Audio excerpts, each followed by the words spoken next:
Assalamualaikum warahmatullahi wabarakatuh. Alhamdulillahirabbil alamin wa bihi nasta'inu ala umurid dunya waddin. Wassalatu wassalamu ala asrafil anbiya wal mursalin wa ala alihi wa sahbihi wa man tabi'ahum bi ihsanin ila yaumiddin. Rabbi shrah li sadri wa yassir li amri wahlul 'uqdatam min lisani yafqahu qawli. Amma ba'd. Ayyuhal hadirun jamaah salat maghrib Masjid Al-Hidayah yang dirahmati Allah Subhanahu wa taala. Puji syukur kita panjatkan kehadirat Allah. Petang hari ini kita diberi kemampuan oleh Allah Subhanahu wa taala menutup hari ini dengan salat maghrib berjamaah. Mudah-mudahan seluruh aktivitas kita merupakan aktivitas yang diridhai Allah Subhanahu wa taala, sehingga dapat menjadi bekal kita tatkala kita kembali ke haribaannya. Amin ya rabbal alamin. Salawat serta salam semoga tetap tercurahkan ke haribaan junjungan kita Nabi Muhammad sallallahu alaihi wasallam beserta keluarga dan para sahabatnya serta umatnya yang setia melaksanakan ajarannya ila yaumil qiyamah. Jamaah ini rahmati Allah Subhanahu wa taala, kita doakan di saat-saat yang seperti ini kepada saudara-saudara kita yang sedang menderita sakit, mudah-mudahan segera diberi kesembuhan oleh Allah Subhanahu wa taala. Atau mungkin di saat-saat seperti ini di dalam kesibukan yang tidak dapat ditinggalkan, mudah-mudahan kesibukannya diberi kemudahan dan keselamatan oleh Allah Subhanahu wa taala. Amin ya rabbal alamin. Jamaah ini rahmati Allah, kita lanjutkan kajian kita kitab Riyadhus Shalihin Imam Nawawi dari beberapa atau bab yang sudah kita pelajari kemarin yang berkaitan dengan siwak dan fitrah manusia. Kita lanjutkan kepada bab yang baru, yaitu bab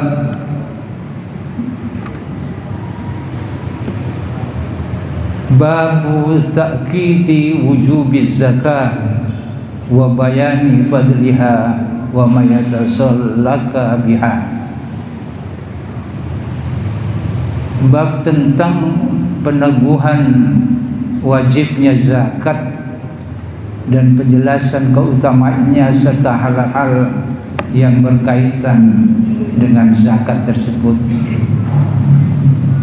Dan ini nanti akan berurutan yang berkaitan dengan rukun Islam.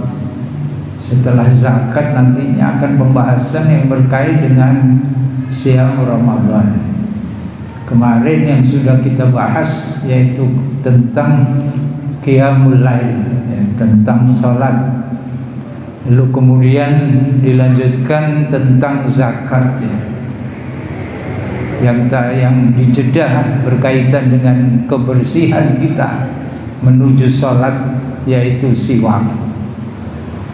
Zakat ini, perintah tentang zakat itu turun setelah Rasulullah sallallahu alaihi wasallam hijrah ke Madinah, yaitu sekitar tahun kedua Hijriah. Itu turunlah perintah zakat. Tetapi di dalam realisasi zakat yang diperuntukkan kepada 8 asnaf itu, realisasinya di tahun 9 Hijriah itulah baru semuanya terrealisasi. Yang diutamakan saat itu adalah kepada fakir dan miskin. Nah, itu yang diutamakan. Sementara hal-hal yang lain di tahun 9 Hijriah baru semuanya dapat terrealisasi.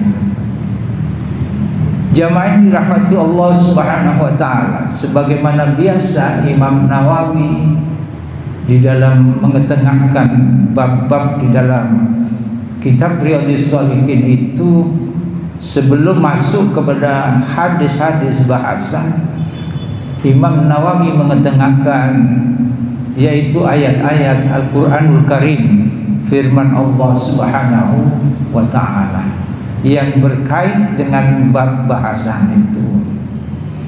Di dalam bab ini Imam Nawawi mengetengahkan surat Al-Baqarah ayat 43 dan juga surat Al-Bayyinah, surat Al-Bayyinah ayat 5 serta surat At-Taubah ayat 103. Tiga ayat itulah yang mengawali bab peneguhan wajibnya zakat dan penjelasan tentang hal tersebut.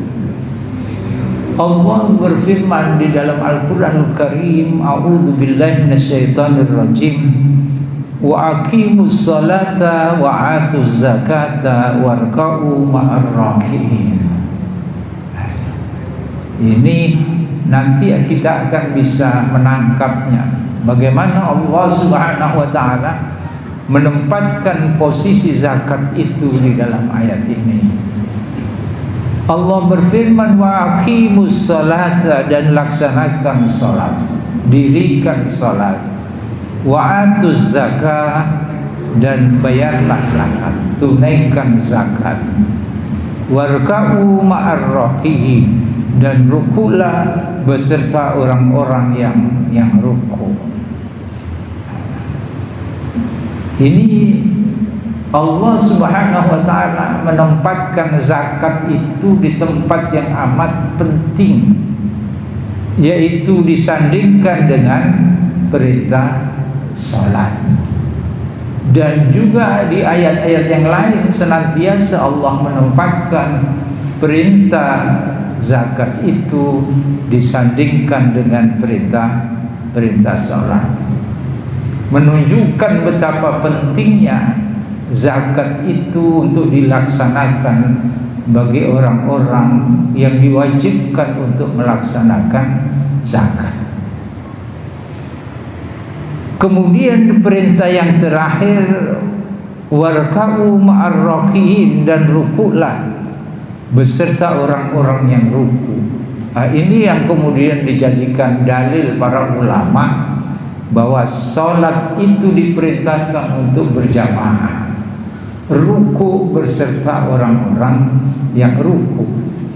Mereka ruku bersama-sama dan sujud bersama-sama di dalam salat berjamaah. Dijadikan dalil, dan Allah perintahkan kita supaya ruku bersama orang-orang yang ruku, yaitu menunaikan salat berjamaah. Posisi zakat disandingkan dengan salat. Salat saja itu di dalam hadis Rasulullah SAW merupakan amalan yang sangat penting di dalam agama ini, sehingga Rasulullah mengatakan, awwalu ma yuhasabu bihil abdu yaumal qiyamah as-salah. Yang pertama kali diperhitungkan di yaumil qiyamah itu tentang salat. Makanya salat itu sangat penting, yang mestinya kita jadikan prioritas di dalam hidup kita untuk mempertahankan keistiqomahan di dalam menunaikan atau menegakkan salat itu. Karena akan ditanya yang pertama kali di yaumil hisab itu tentang bagaimana salatnya itu. Di sebaik apa amalan kita, kalau salatnya tidak baik, maka itulah yang dijadikan standar. Bahkan Rasulullah, idza saluhat saluhal amalu wa idza fasadat fasadat sairu amalu. Kalau salatnya baik, maka bisa dikatakan amalan-amalan yang lain itu akan baik, karena dia yakin betul ketika salat itu dia menghamba kepada Allah, sehingga hidupnya itu penuh dengan kesalehan, amalan-amalan yang saleh. Karena orang yang khusyuk itu adalah orang yang yakin bahwa akan kembali kepada Allah dan akan bertemu dengan Allah Subhanahu wa ta'ala. Itulah orang-orang yang khusyuk di dalam salatnya. Kalau yakin bahwa akan kembali kepada Allah, maka dia akan memperhitungkan setiap perbuatan di dalam hidupnya. Tidak lain yang dia akan lakukan adalah amalan-amalan yang soleh, yang diridhai Allah Subhanahu wa ta'ala. Jamaah yang dirahmati Allah, kita ketahui ini, tadi sudah kita sampaikan bahwa perintah zakat itu yaitu setelah Rasulullah hijrah ke Madinah. Yang sama bersamaan itu pula perintah salat itu juga turun kepada Rasulullah sallallahu alaihi wasallam, yaitu tahun kedua hijrah. Puasa juga demikian.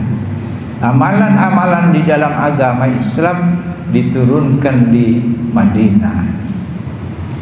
Kemudian ayat yang kedua di dalam mengantarkan bab ini adalah surat Al-Bayyinah ayat yang kelima. A'udzu billahi minasyaitonir rajim. Wa ma umiru illa liya'budullaha mukhlishina lahuddina hunafa wa yuqimus salata wa yu'tuz zakata wa dzalika dinul qayyimah. Ini di dalam surat Al-Bayyinah. Tidaklah mereka hanya diperintah oleh Allah Subhanahu wa ta'ala untuk beribadah kepada Allah dengan ikhlas. Jadi semata-mata karena Allah. Kita ini diperintahkan untuk menghamba beribadah kepada Allah itu dengan ikhlas, semata-mata murni karena Allah Subhanahu wa ta'ala, tidak karena yang lain atau selain Allah, tetapi semata-mata salat kita, puasa kita, zakat yang kita tunaikan semata-mata karena Allah Subhanahu wa ta'ala. Tidak kita cemari dengan karena yang lain-lain. Itulah yang bisa membatalkan pahala amal kita. Jadi kalau kita sudah sholat, sudah puasa, sudah zakat, sudah haji, tetapi kita cemari amalan kita itu dengan menyekutukan Allah Subhanahu wa ta'ala, dengan perbuatan-perbuatan menyekutukan Allah, maka akan batal pahala amal kita. Ini hati-hati kita itu.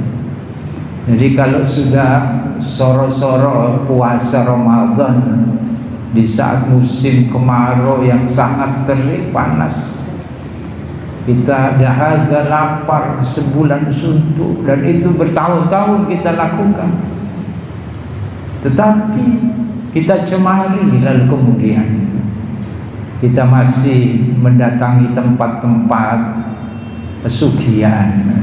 Tidak tempat pesugihan, ya, tempat-tempat untuk melancarkan usaha, tempat-tempat untuk melancarkan mendapatkan jodoh. Ada yang cari jodoh ke tempat-tempat ya, batal, eman pahala kita, ya, pahala amal kita akan dihapus oleh Allah Subhanahu wa ta'ala. Kasih terus gitu, aku yang memberikan pahala sementara dia meminta kepada yang lain. Na'udzubillahi min dzalik. Karena itu di masjid ini ada kajian khusus tauhid, yaitu yang disampaikan malam atau dibimbing oleh Ustadz Najih Ihsan di hari Selasa kedua dan ketiga. Tapi biasanya ada penundaan, ada pemindahan tempat. Selasa besok itu Selasa yang terakhir. Nah, itu juga dilaksanakan khusus berkaitan dengan tauhid, agar amal ibadah kita ini bisa selamat, benar-benar menjadi pahala amal yang tidak dibatalkan oleh Allah Subhanahu wa ta'ala. Karena perintahnya begitu. Kita ini diciptakan Allah Subhanahu wa ta'ala, tidak lain adalah kita diperintahkan beribadah kepada Allah. Wa ma khalaqtul jinna wal insa illa liya'budun.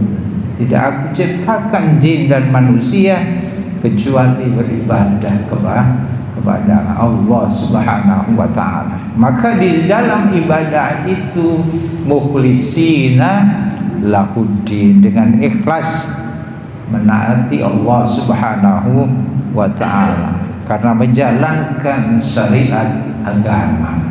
Nah, itu ibadahnya semata-mata lillahi rabbil alamin. Nah, itu kita ulang-ulang, membacanya diulang-ulang, tapi perbuatannya juga mengulang-ulang. Nah, itu repotnya ya. Tiap saat membaca inna sholati wa nusuki wa mahyaya wa mamati lillahi rabbil alamin, nanggone pesugiane ya diulang-ulang, podo gitu ya. Nah, itu. Jadi tidak menjiwai apa yang antara yang dibaca dengan yang diamalkan itu. Kalau itu dibaca berulang-ulang, mestinya dia menjauh dari tempat-tempat yang seperti itu. Tidak sedikit loh ini penyakit di masyarakat itu. Kita kasihan, karena itu kita mesti mengingatkan perlahan-lahan dengan sebaik-baiknya. Kalau kita masuk warung, masuk toko, itu ada saja digantung di situ ya. Betul arek-arek ini ya. Ada saja yang digantung di situ. Ada berupa tulisan, ada berupa bungkusan, ada macam-macam ya. Nah, ini penyakit di tengah-tengah masyarakat. Kasihan ibadah mereka itu tidak dibalas pahala oleh Allah Subhanahu wa ta'ala. Jangan tergelitik, itulah perbuatan setan itu, ya, yang menakut-nakuti manusia dengan kemiskinan. Itu menggelitik ya. Kalau kamu melakukan kejujuran, polos-polosan naik melarat lawan itu bisikan setan. Kalau kamu jujur, ya sampai besok ya posisimu ya gini aja gitu ya. Itu bisikan setan, yaitu membisikkan kemelarakan, ditakut-takuti dengan kemelarakan, sehingga kita tidak yakin bahwa yang memberikan rezeki itu adalah Allah Subhanahu wa ta'ala. Dan itu bisa nular. Kalau tonggo usaha lalu kemudian nang pesugihan itu, yang lainnya itu terus kepingin, aku kok kepingin kayak laris gitu, menggelitik. Ada yang jahat juga ada. Antara pengusaha satu dengan yang lain itu juga saling iri. Warung satunya dengan warung lainnya juga iri, sehingga dia datangi itu dukun-dukun untuk menutup warungnya itu. Maka berdirilah di situ jin yang besar yang menutupi warung. Aku lihat kuno kakek itu warungmu gitu ya. Nah, naudzubillahi min dzalik. Ini kezaliman yang nyata. Jadi kesirikan itu kezaliman yang besar. Di dosanya itu amat sangat, bisa menghapus pahala amal kita. Karena itu Allah memerintahkan agar kita ini beribadah kepada Allah dengan penuh ikhlas, semata-mata menjalankan syariat agama ini. Mukhlisina lahuddina hunafa'a wa yuqimus sholata wa yu'tuz zakat. Jadi ini disandingkan lagi, yaitu perintah menunaikan sholat, melaksanakan sholat, mendirikan sholat, dan menunaikan zakat. selalu beriringan. Ini menunjukkan kalau salah satu dia kerjakan maka berimbas kepada yang lain. Salatnya tekun tapi tidak menunaikan zakat, ya, tidak bermakna salatnya. Karena orang yang calon-calon penghuni surga itu, orang-orang yang dimasukkan ke dalam surga itu sadar betul di dalam hartanya itu ada bagian dari orang-orang fakir dan miskin. Nah, itu orang-orang yang dimasukkan surga itu ketika hidup di dunia itu menyadari di dalam hartanya itu ada hak, bahkan ya ada haknya orang fakir miskin di situ. Di dalam surat Al-Dzariyat yang nanti dibuka ayat 15 sampai dengan 19 itu. Yaitu orang-orang yang dimasukkan surga oleh Allah Subhanahu wa ta'ala. Kemarin sudah kita bahas itu tentang Qiyamul Lail. Di ayat itu sudah keluar, sudah kita baca. Jamaah yang dirahmati Allah Subhanahu wa ta'ala, sedangkan ayat yang terakhir dalam mengantar bab ini yaitu di dalam surat At-Taubah ayat 103. A'udzu billahi minasyaitonir rajim. Khudh min amwalihim shadaqatan tutahhiruhum wa tuzakkihim biha wa shalli 'alaihim inna salataka sakanul lahum wallahu sami'un alim.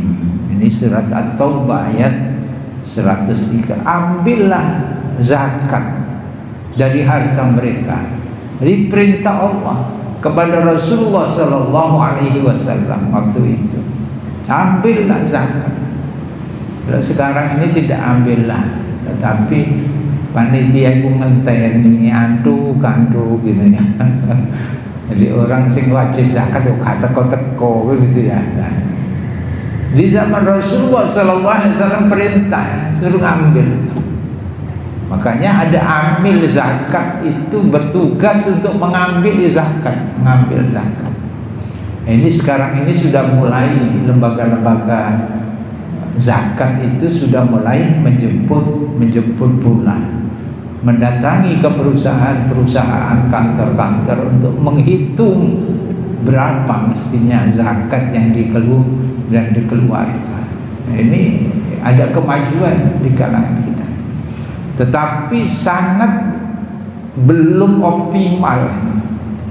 Jadi yang semestinya dalam perhitungan lembaga-lembaga amil zakat itu di Indonesia itu sekian triliun orang yang berzakat, tapi ternyata hasil dari pengumpulan zakat itu jauh dari yang semestinya dikeluarkan itu. Ini perintah, khudh min amwalihim shadaqatan tutahhiruhum wa tuzakkihim biha wa shalli 'alaihim. Ambillah zakat. Nah, kalau kita ini melaksanakan ini, misalnya panitia zakat, langsung door to door ke rumah-rumah, ya murah-muring sing ditagih ya, murah-muring. Nah, ini mesti disosialisasikan. Untuk apa? Membersihkan dan mensucikan mereka. Membersihkan dan mensucikan mereka. Nah, ini khususnya adalah, adakan zakat itu adalah zakat yang maknanya adalah berkembang. Zakat itu berkembang. Az-ziyadah. Zakat itu berkembang dan bertambah-tambah. Orang yang melaksanakan zakat, menunaikan zakat karena memiliki kewajiban untuk berzakat, itu jangan khawatir. karena Allah menjamin melalui Rasulnya bahwa zakat itu akan berkembang dan bertambah. Jadi harta itu tidak akan berkurang. Jadi orang yang sergap menunaikan zakat dengan menghitung setiap tahun itu jumlah hartanya itu, lalu dizakati dari sebagian harta yang dimiliki itu, maka yakini bahwa hartanya itu akan berkembang dan bertambah. Tanya orang-orang ahli zakat itu, hartanya tidak akan berkurang ya. Banyak yang kemudian membangun masjid dengan biayanya sendiri, dihidupi sendiri tanpa mengharapkan uluran tangan orang lain. Di Jawa Timur ini ada beberapa contoh sudah dibangun itu ya, seperti yang pertama kali adalah Namira ya, Namiro itu di Lamongan, lalu disusul lagi di Sedayu sana ada Mudhararifin itu bersaudara membangun masjid. Kalau kita mau ke Sedayu mau arah ke Paciran sana, di sebelah kirinya itu ada masjid yang indah ya, yang juga menjadi tujuan wisata rohani, wisata religi ya, karena tidak jauh dari Sunan apa di sana? Karena yang biasa ziarah gitu ya, ziarah gitu. Sunan Derajat. Kita akan mengerti nanti perjalanan agama ini disiarkan di wilayah kita. Wong Surabaya ya ono sing gak tau nang Ampel bareng ngono. Ndak. Ya kita ke Ampel ziarah. Tapi tidak salah. Mengapa sih lalu kemudian alergi itu? Karena awalnya itu memang demikian. Ya memang masih ada. Saya pernah di Ampel itu, di makam itu sampai jam 2, jam 3 malam pagi ya, dari sore hari sampai jam 2, jam 3 malam, memperhatikan perilaku orang-orang yang berziarah itu ya, makam macam-macam. Sampai di mana ini, di Gresik itu ya, Sunan Giri, saya juga pernah yang rebutan buahnya apa? Buah apa di situ? Udu, itu ya masih ada yang begitu-begitu. Memang 1, 2 lah, kalau tidak 3, 4 dari itu ada memang yang begitu. Maka tugas kita adalah memberitahu sesuatu yang tidak benar di dalam kita berziarah. Saya kemarin juga berziarah ke Sunan Derajat. Makanya saya juga mampir di Mudhararifin. Dan konon katanya memang dari orang tua saya ini, bapak saya itu ada silsilahnya itu sampai di Sunan Derajat itu. Makanya ketika sebelum wafat itu minta diantar ke sana, minta diantar ke Sunan Derajat. Lalu kemudian sakit, sudah tidak bisa berjalan-jalan lagi. Itu di Sunan Derajat. Kalau kita mengingat perjalanan dakwah Islam di negeri kita itu, maka akan bisa kita bisa menjiwai ya, pergerakan kita di dalam melestarikan agama yang kita diwarisi untuk berdakwah itu. Betapa susahnya gitu ya, jerih payahnya para wali itu untuk berdakwah Islam, yang saat itu tidak ramai seperti sekarang. Kendaraan juga begitu ya, yang datang dari jauh lalu berlayar sampai menuju negeri kita ini Itu coba kita pikirkan hal yang seperti itu. Itu akan menjadikan semangat kita untuk berdakwah. Dan karena kita diwarisi kondisi yang seperti ini, kita bersyukur kepada Allah bahwasanya kita ini dikumpulkan di tengah-tengah komunitas muslim terbesar di dunia. Ini bukan main-main itu, ya. Ini patut kita syukuri.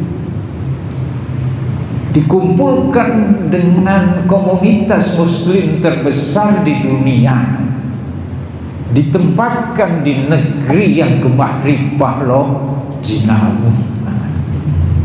Toto Kertoraharjo. Nah itu, wong Surabaya kan ngerti, jadi ya seperti itu. Kita sepatut syukuri. Tetapi Allah tidak menjamin, nah itu hati-hati. Allah tidak menjamin keadaan itu tetap seperti sekarang ini. Tergantung kepada manusianya, penduduk negeri itu, komunitas itu.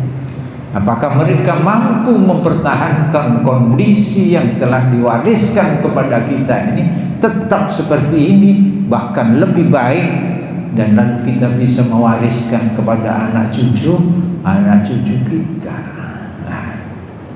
Nah, untuk mengilhami semua itu supaya kita ini semangat, maka kita juga perlu berziarah kepada pendahulu-pendahulu yang pernah berdakwah di negeri, yang disebut dengan para wali.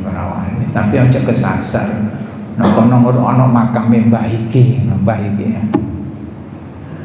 Di sini dulu juga ada pohon beringin. Makanya saya terus ngomong sama teman-teman, golek omahe san sing wis lawas, tanam di bawah pohon beringin. Nanti semuanya akan berziarah ke sini. Nah, itu jangan sampai ada yang begitu, karena nanti dimanfaatkan memang bagi orang-orang yang tidak amanah. Kemudian kita menyeleweng dari apa yang semestinya kita kerjakan di saat kita berziarah. Sing akeh ku yang ngarep berkah, tutur tasbih ngarep berkah basunan ngerti. Nah, ini seperti terjadi. Jamaah yang dirahmati Allah Subhanahu wa ta'ala, ini mengilhami kita, dan lalu kita bisa bersyukur kepada Allah Subhanahu wa ta'ala seperti tadi. Karena Allah tidak menjamin ya, bergantung kepada kita. Kita masih tetap amar ma'ruf nahi mungkar, berdakwah, menyampaikan agama ini kepada khalayak ramai. Kalau tidak, lalu kemudian penduduknya itu tidak bersyukur kepada Allah, apa yang terjadi? Sebagaimana Allah berfirman, membuat sebuah ilustrasi perumpamaan. Wa daraballahu masalan qaryatan kanat aminatan mutmainnah ya'tiha rizquha raghadan min kulli makan fakafarat bi anhumillah wa adaqaha Allahu libasal ju'i wal khawf bima kanu yasna'un. Allah membuat sebuah perumpamaan. Ini bahasa Allah yang tidak vulgar lalu kemudian memvonis kalian begini tidak. Tetapi Allah membuat perumpamaan. Sebuah negeri, qaryatan kanat aminatan mutmainnah. Negeri itu negeri yang tentram, damai, merdeka, ya. Gemah ripah lo jinawiyah, seperti negeri kita. Barangkali negeri kita ini yang dipakai untuk perumpamaan, karena negeri muslim yang lainnya tidak seperti Indonesia ini, negeri Nusantara.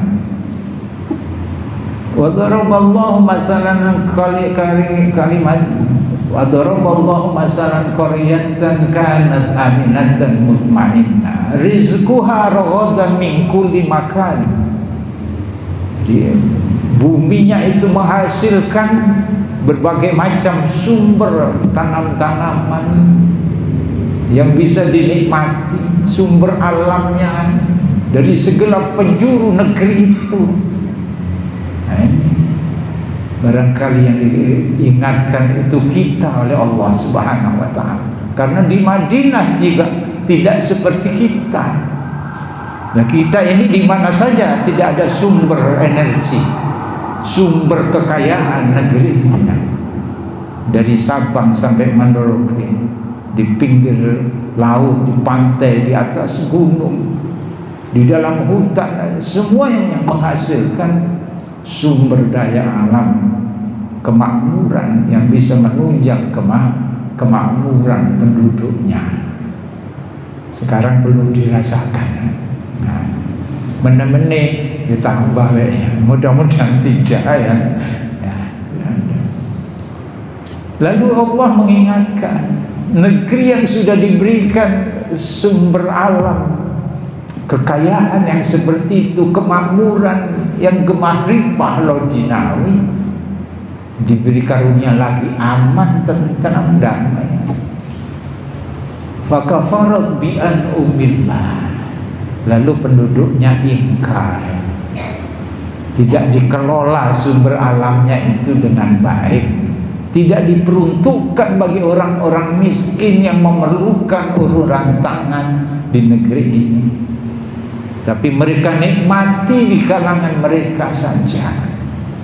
Jadi harta kekayaan itu hanya berputar-putar di kalangan orang-orang yang kaya-kaya saja, tidak netes belas. Kalau sudah demikian, ada biaya untuk apa ini,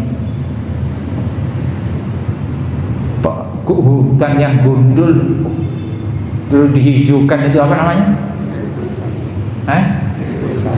Reboisasi. Ada biaya untuk reboisasi, tapi biasanya tidak dibelanjakan untuk itu. Antara lain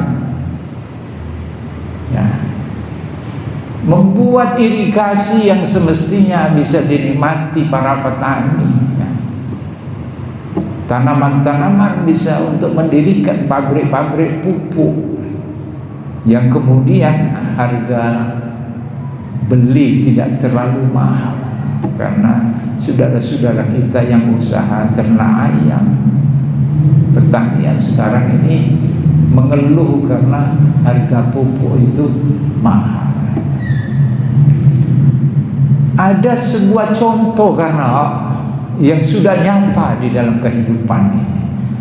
Kalau sudah demikian, kata Allah Subhanahu wa ta'ala, akan diturunkan itu musibah. Apa itu? Kecemasan di dalam hatinya, takut, saling curiga satu dengan yang lain, kondisi tidak lagi aman, timbul rasa cemas, ketakutan, tidak tenang. Negeri itu akan timbul seperti itu. Lalu ditambah lagi krisis pangan, karena tanahnya tidak lagi subur, pertanian tidak lagi bisa tumbuh.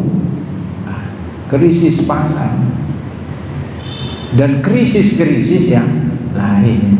Ini Allah yang berfirman di dalam Al-Quran. Sudah ada contohnya karena, yaitu negeri Sabah. Negeri Sabah itu di mana? Ya, sekarang tidak ada Sabah ini. Yang ada papan tulis itu. Negeri Sabah itu sekarang berubah menjadi negeri Yaman itu ya. Yaitu negerinya Ratu Belkis waktu itu.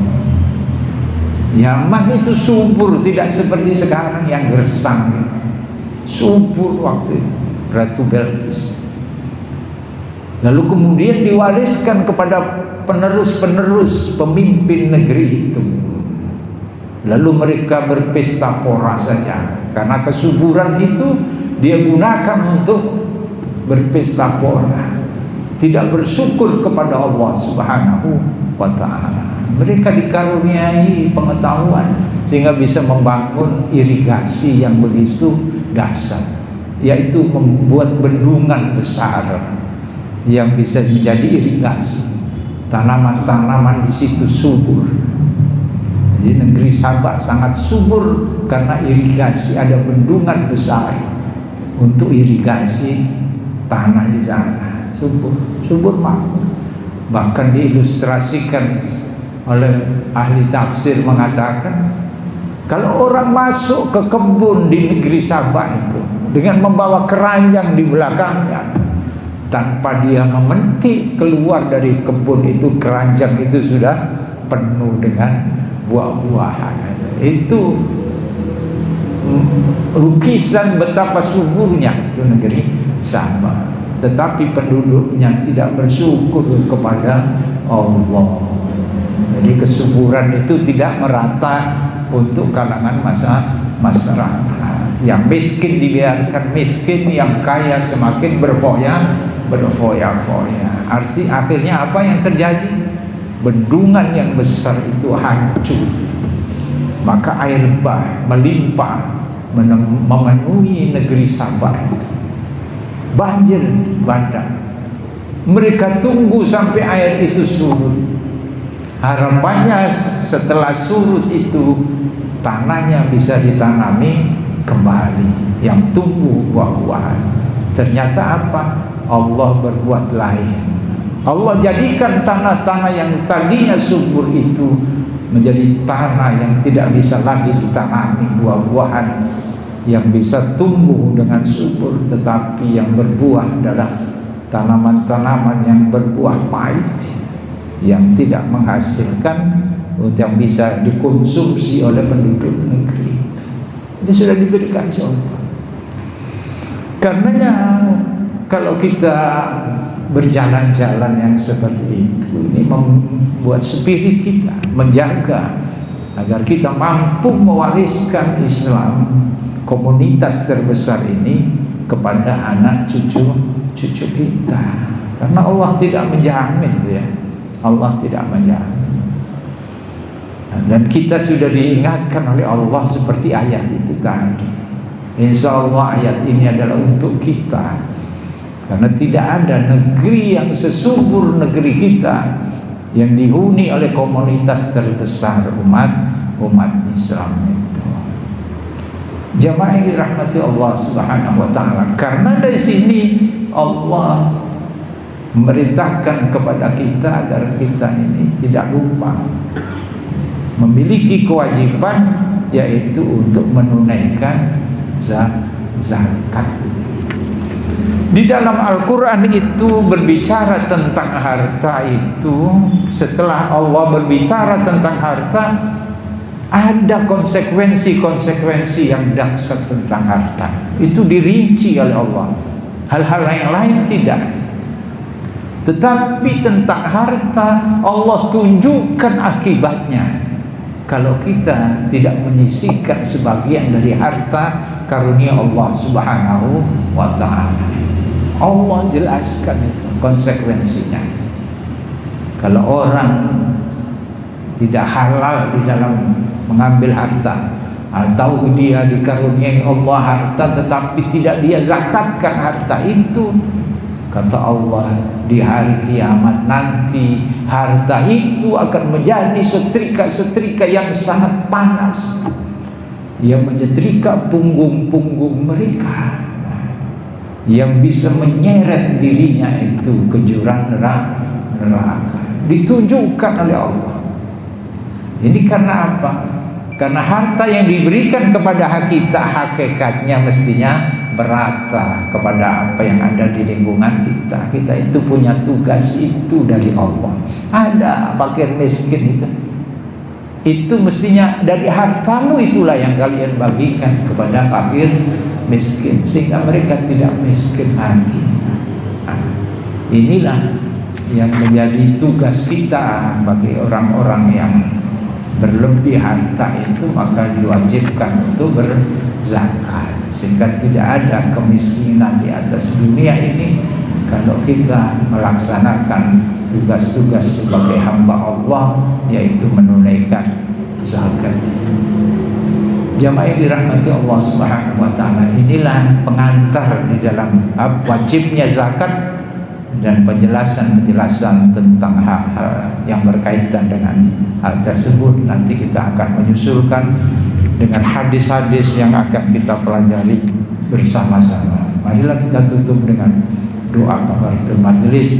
Subhanakallahumma wa bihamdika asyhadu an la ilaha illa anta astaghfiruka wa atubu ilaik. Mohon maaf. Wassalamualaikum warahmatullahi wabarakatuh.